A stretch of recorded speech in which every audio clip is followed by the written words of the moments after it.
Several FX cross-currents are at play on Tuesday. The U.S. dollar index hit a 10-month low today. Now, two more Republican senators announced their opposition to a revised Republican healthcare bill, and that left efforts to pass the legislation in chaos. Now, the failed efforts to deliver a new bill hit investors with another cause of worry over the pace of U.S. growth.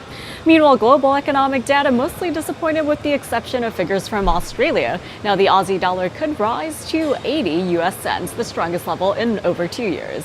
Now, keep in mind that the RBA minutes from the latest policy meeting showed that it expected quarterly growth to gain in Q2. The central bank said a neutral interest rate could be around 3.5%.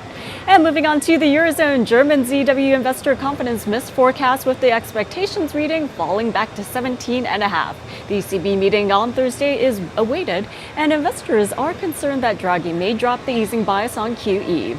And moving over to the UK, June CPI unexpectedly softened to 2.6% year over year after May's cycle high rate of 2.9% year over year. And here in the U.S., import prices in June fell 0.2% as forecast, and when excluding contraction in petroleum, prices were unchanged. And on the export side, we saw a decline of 0.2% in the latest month. In New York morning trade, euro dollar is higher by 0.8%, trading at 1.1564. The British pound against the US dollar is off 0.25% at 1.3022, while dollar yen is off 0.7% at 111.80. The Aussie against the US currency is expected to post a further advance.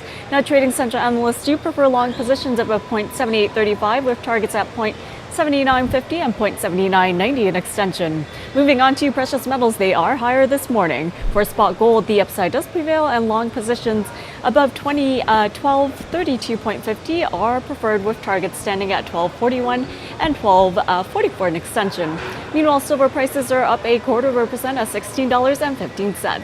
And that does wrap it up for this morning. I'm Marie Blair reporting from the New York Stock Exchange. Make sure to follow us on Twitter at Trading Central. Have a great day.